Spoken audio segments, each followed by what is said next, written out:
Hello everyone, welcome to Yorkshire Gamer, and I just thought I'd do a quick mini troops on parade with an update on where I am with my 28mm Italian Risorgimento Battle of Mentana project. And if you followed the monthly updates, you'll have seen this grow slowly unit by unit, and I'm about a third of the way there, I think.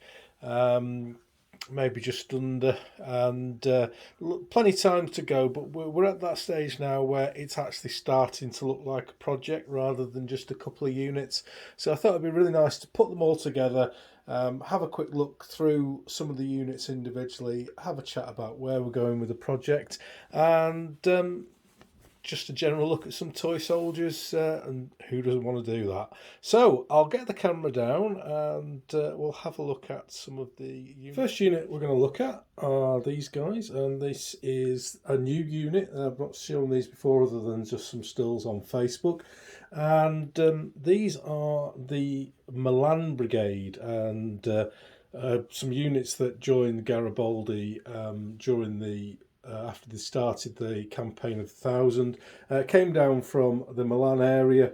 I think there was two or three battalions of infantry and some bersaglieri, and I've made these up from the Perry's ACW plastic miniatures box set, a mix of the skirmishing set and the infantry set, the Union set I think it was that I went for in the end. And just zoom in a little bit there and have a look at some of the detail. Typical, as you would expect with the Perrys, really nice faces, great looking poses. I've done this 24 figure unit, full base is 60 by 60.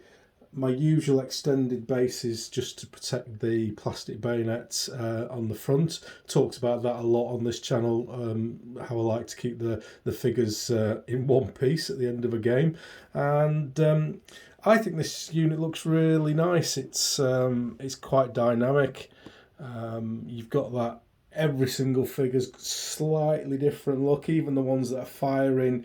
You've got this guy on the left as you look at it now. He's kind of lowering his rifle, having a better look before he raises it again to shoot, where you've got guys next to him actually shooting, and then chap in the centre holding his hand up, hold your fire, whatever he's saying. Looks really nice. This unit, I've just got an officer and a standard bearer, very much dependent on what was in the box to have a go at, to put in the unit. And I think 2 boxes of the figures I was able to make up enough for 3 units. So this is the first one. There's another one downstairs that I'm hoping to finish either today or tomorrow, and then the third one, I'm not sure when I'm going to start on that one, because I'm going to build up 4 unit brigades, and this one and the other one we just talked about will form half of one brigade, and I've got some from the Dun Battalion, which was a British battalion that we're going to see in a minute, and that will form, those 4 battalions will form that brigade. So that's a quick look at the first of the unit, and I'll just use slidey cam to move across and just have a look at these 2 guys here. And this is my sole command base at the moment, and the officer figure is from Shako 64, and he is, apologies for the Italian, Giacomo Medici, and he actually met Garibaldi out in South America when Garibaldi was there. He went everywhere for a scrap, that lad, and he was one of his commanders from the battles in the Alps through the expedition of the 1000. He wasn't actually at Mentana, and he'd joined the Italian National Army at that point. But it's this is going to be my standard brigade command base. It's on an 80mm diameter round base. I like my command bases to be round.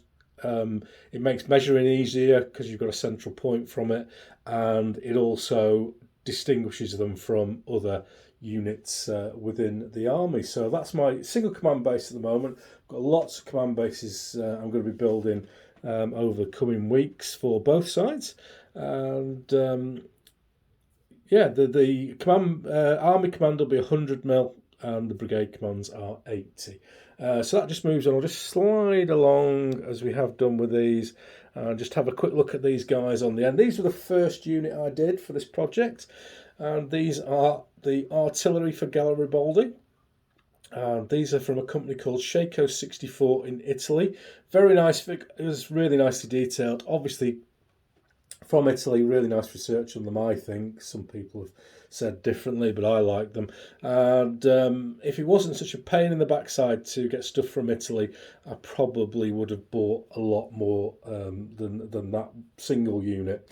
But that's all the artillery that Garibaldi had at Mentana. I've got 3 gun models, and that's going to be for 20 battalions of infantry and a tiny little bit of cavalry.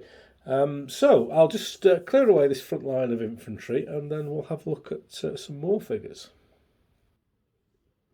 So just behind those guys, I've just cleared them to one side now, are my 1 unit that I've got so far in skirmish order, and these are Bersaglieri from the Milan Brigade, which is the infantry unit that we looked at a second ago, and these figures are from Gringo 40, and Gringo 40 are probably going to be the mainstay of figures for this project. There's a few stuff that they don't do that I've had to go elsewhere with, but I'm very pleased and happy with these figures, and I'm going to use these for the bulk of the Garibaldi forces. And we'll just slide along here. So I'll put these on 60 by 30 bases, and just to reflect sort of a skirmish order unit. By this time we're starting to see units operate in a looser order from the Napoleonic time.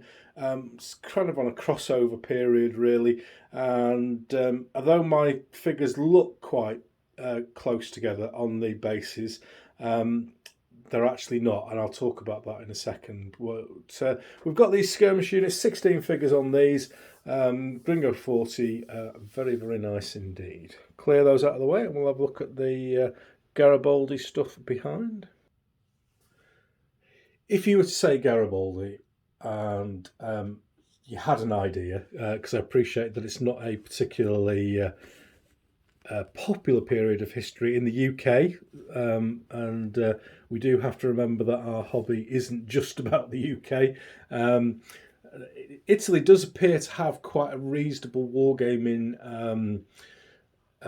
community. Fireforge Games comes from there.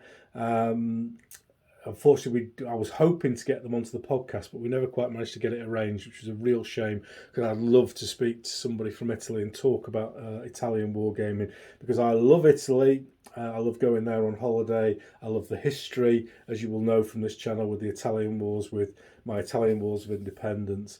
But in the UK, we might know a little bit about Garibaldi, but not very much. And for me, this has been a journey into history. I've been wargaming for over 40 years now, so there isn't a lot that I haven't done in terms of periods of history, and there isn't a lot that I don't know about. So this has been a journey into a new area of history for me as well. A very enjoyable one, it has been. I'm no expert by any stretch of the imagination. I've just enjoyed what I've done putting these together, and hopefully we'll have enough for a display game, and we'll be out around the shows back end of this year into 2023. So back to the figures. We are Gringo 40, and all my red shirts are going to come from Gringo 40. Planning to have probably 12 battalions of red shirts, and a couple of so that'll be 3 brigades of red shirts, and then a couple of brigades of other stuff. So you've seen the white shirted stuff. I'll have a brigade of white shirts, and I'll have a brigade of weird and wonderful, just to make it look different, and I can use the army then for the whole period of Garibaldi, not just for Mentana in 1867. So you'll have seen these before, I would think, if you watch this channel. If you haven't and just arrived, then if you go back on all my monthly updates, you'll see these units appear as they've been painted. What I do with these, and let's just come round and have a look at the front of one of these bases. The bases are 60 by 60, as I've said. So we've got a 20mm frontage for each unit. But what I like to do is I like to slightly offset the rear rank from the front rank, and that makes the unit look a lot more fuller, if that makes any sense. If you have stuff ranked up directly behind each other, that's how they would march, but when you actually look at the unit, you have these huge gaps between, and it just doesn't look right to me. It's a matter of personal preference, but this is how I do it. I always have that stagger, and looking at this at the picture now, you can see how I've done that. And when you look at the guys in the front rank, there isn't a huge gap behind it. You can't see straight through the unit. What you see is the guy in the rear rank just slightly staggered. These 60 by 60 bases, as I mentioned previously, are to protect the bayonets of the guys. And when you play big games, lots of units on the table, stuff's going to get knocked. You can't not do it. So if I can protect them the best I can, I will do. These guys are not going to live in a cupboard. They're going to actually be gamed with. So I want to make sure that they are as durable as possible. Each of these units, there are 5 Garibaldi units finished so far. What I've done is I've given them a little bit of a theme, and that theme enables me to recognise them on the table when you're clearing up and you're clearing 1,000 figures away, which unit goes in which box with which particular other group of bases to form a unit. So with these guys, their USP is that they've got blue kepi with red piping on. And if we look onto these guys here, this firing unit, although you can't particularly tell from that angle, these guys have got white trousers with a red stripe down. And then just shaky cam while I go over the top of here. This is my first unit, the one in the middle there, the charging one. And they've got lots of different colours, lots of different everything to them, and they're particularly nice. But they've got green facings on the cuffs, collar and cuffs. And that's their USP. The guys behind the marching unit, as you can see, they've got a dark grey blue trouser with no facings. That's their USP. Then that one unit we've got left there, they have got red kepi and no facings at all, with a light blue trousers. So I'll just pull back from those just so you can get the full view. And then if you look at the flags, my mates at Flags of War do a wonderful range, and they do some Italian Wars of Independence. And if we look down the side of the flags, we've got the traditional Italian tricolour that we'll be familiar with. So you can see there I've got 4 units with tricolour in with no central device, and then we've got I think it's the crown, the Arms of Savoia, and then the Kingdoms of Two Sicilies over there. I think it is the. Don't quote me on this. I'm not an expert in this particular field. And each one of the brigades will have that particular flag. So I've got 4 ordinary tricolours there. That is one brigade. Then this is a unit from a brigade I've just started, and then same with those guys over there. And shaky cam, apologies, but if we go over here onto the desert, you'll see there that they've got that same flag with the crown over the top of the coat of arms from the White Brigade. So I'll just clean some of these away and come back to you in a second and have a look at the other white unit. One of the joys, one of the fun things about doing this project is that there isn't a lot of figures available. And it's a bit like going back to how wargaming was in the 80s and early 90s, when you didn't have a massive choice of figures and you just had to pick up what you could from where you could. and do a bit of paint conversions. I've never been good at modelling, and I've openly admitted this many times. So if I start putting green stuff on things, it kind of just ends up like it looks like a melted doll. So I'll stick to the painting, and what I know I can do all right, and leave the modelling to others. So this is representative of the Dun Battalion, which was a unit that was set up in Palermo by a group of British expat officers.